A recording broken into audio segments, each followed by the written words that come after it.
उत्तर प्रदेश के लखीमपुर खीरी में 3 अक्टूबर को हुई हिंसा से जुड़े मामले पर सुप्रीम कोर्ट में आज सुनवाई हुई और इस दौरान सुप्रीम कोर्ट ने कहा है कि पंजाब हरियाणा हाईकोर्ट के पूर्व जज रंजीत सिंह या राकेश कुमार को जांच का जिम्मा दिया जा सकता है।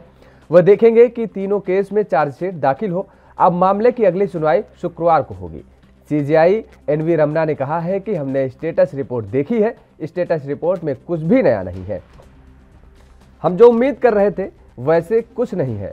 10 दिन का समय दिया गया था, कोई प्रगति नहीं हुई है। फोन रिकॉर्ड का परीक्षण नहीं हुआ है, बस कुछ गवाहों के बयान हुए हैं। लैब रिपोर्ट भी नहीं आई है। इस पर यूपी सरकार के वकील हरीश साल्वे ने कहा, लैब ने 15 नवंबर तक रिपोर्ट को कहा है। वहीं जस्टिस हिमा कोहली ने कहा कि सिर्फ आशीष मिश्रा का फोन जब्त हुआ है, क्या बाकी आरोपी फोन नहीं इस्तेमाल करते हैं? इस पर यूपी सरकार के वकील हरीश साल्वे ने कहा, कई आरोपी कह रहे हैं कि उनके पास फोन नहीं, हमने कॉल डिटेल निकाले हैं। फिर जस्टिस कोहली ने कहा कि क्या आप ऑन रिकॉर्ड ये कह रहे हैं कि आरोपियों के पास फोन नहीं था? और आगे कहा कि प्रथम दृष्टया यह लग रहा है कि आरोपी को प्राथमिकता दी जा रही है। हरीश साल्वे ने कहा, पिछली बार कुछ नए लोगों ने केस में दखल दिया, आपने मामले में कार्रवाई न होने की बात कही। जब उनको बयान के लिए बुलाया गया तो आरोपियों के पक्ष में सबूत देने लगे, इसलिए उन्हें रिकॉर्ड नहीं किया गया।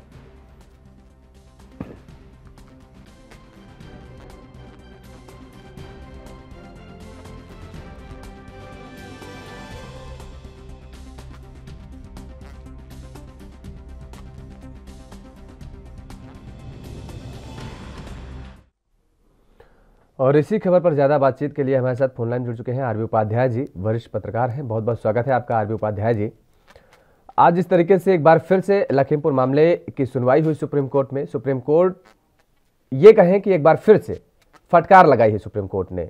उत्तर प्रदेश की जिस तरीके से घटना घटी उस पर कोई प्रगति नहीं हो रही है। सुप्रीम कोर्ट ने साफ तौर पर कह दिया कि 10 दिनों में प्रगति जस की तस है। जो सुप्रीम कोर्ट ने उम्मीद कर रखी थी उस पर पानी फिर गया। देखिए, सुप्रीम कोर्ट का चिंता जाहिर करना वाजिब है। ये कोई यूपी में आप देखेंगे जिस तरीके से, चाहे वो रेप कांड रहा हो या दूसरे जो भी कांड हुए, चाहे हाथरस का कांड रहा हो, यूपी सरकार लीपापोती करने की कोशिश करती है। किसानों की हत्या हुई है, इसे नकारा नहीं जा सकता, लेकिन आरोपी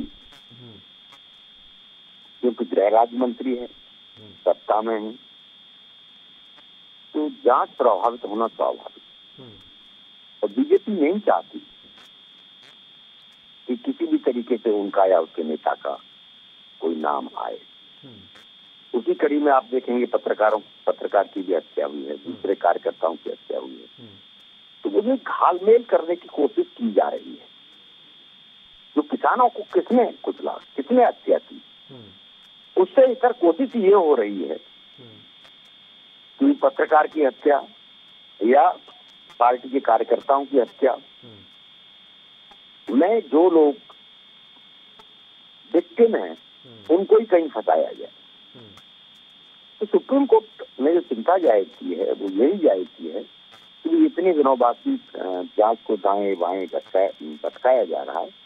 और अभी तक का इतिहास आगे देख लीजिए, कोई आयोग बनता है तो वो भी कुछ दिनों बाद रिपोर्ट आती है, सार्वजनिक नहीं होती।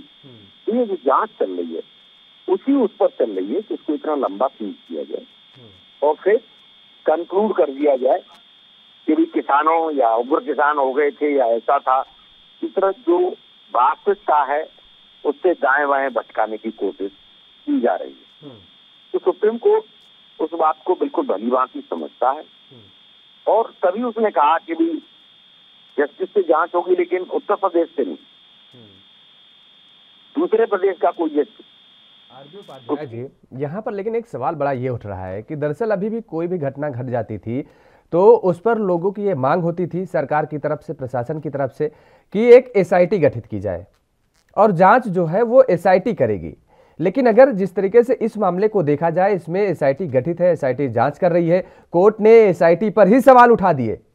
और ऐसे में अगर इस तरीके के मामले लगे रहे, जिसके बाद पंजाब हाई कोर्ट के 2 पूर्व जजों के नाम भी सुझाए गए हैं, जिसपे हरीश साल्वे जी ने वक्त मांगा है हालांकि, लेकिन अगर ऐसे मामले घटित होते रहे, एसआईटी का यही रवैया रहा, तब तो लोगों का एक बार फिर से एसआईटी जो अभी गठित करने की मांग करते हैं, जब उनके साथ कोई अप्रिय घटना घट जाती है, तब तो ये भी एक बड़ा सवाल उठ जाएगा कि तब ये पीड़ित लोग क्या करेंगे।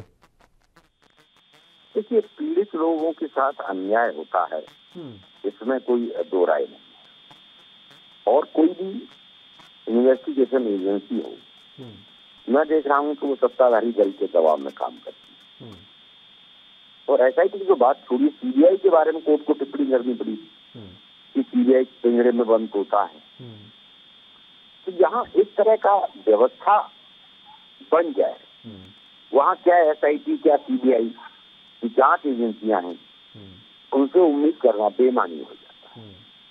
कहीं ना कहीं दबाव में काम करती हूँ जो भी एजेंसियां हैं। तो जो भी विक्टिम है, अब विक्टिम क्या करे, वो कहाँ जाए, उसका आखिरी विकल्प कोर्ट बचता है।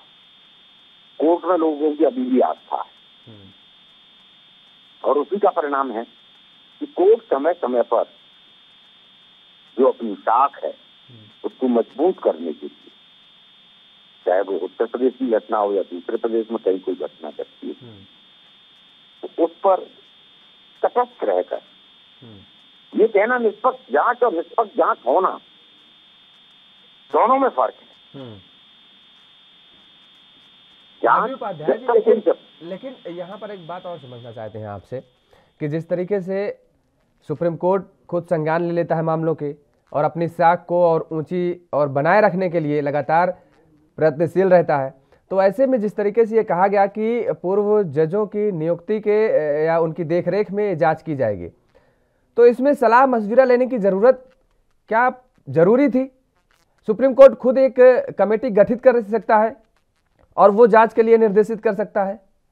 उत्तर प्रदेश सरकार या उत्तर प्रदेश सरकार के जो वकील हैं उनसे इस पर राय मशविरा, जब अगर सुप्रीम कोर्ट को ये लगता है कि जांच सही से नहीं हो पा रही है, उस पर जो प्रगति होनी चाहिए थी वो नहीं हो पा रही है, न्याय संगत जांच नहीं हो पा रही है, तो खुद ही एक कमेटी का गठन नहीं कर सकता है सुप्रीम कोर्ट? योगेश जी, बिल्कुल आपने सही प्रश्न उठाया। देखिए, सुप्रीम कोर्ट फॉरवर्ड है, उसको ये अधिकार है कि बनाए और कमेटी बना सकता है, लेकिन वो उससे बचने की कोशिश करता है और सरकारों को आईना दिखाने की कोशिश करता है। सबसे सुप्रीम कोर्ट नहीं करेगा तो सरकारें कुछ नहीं, सरकारों का भी कुछ दायित्व बनता है। जनता चुनती है, जनता जनार्दन की अदालत से फैसला करती है, तो सरकारें बनती है। तो सरकार अपने दायित्वों के प्रति उदासीन न हो जाए या अपना दायित्व निभाना ही बंद न कर दें, तो सुप्रीम कोर्ट करेगा।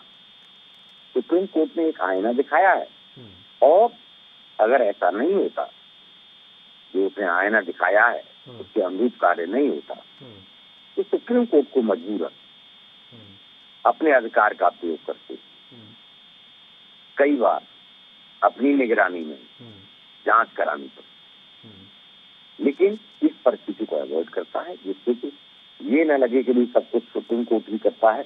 राज्य सरकारों का या जो सरकारों का, जो चुनी हुई सरकारें हैं, जो उनका काम है, जो उनका दायित्व है, वो उनको पूरा मौका देता है।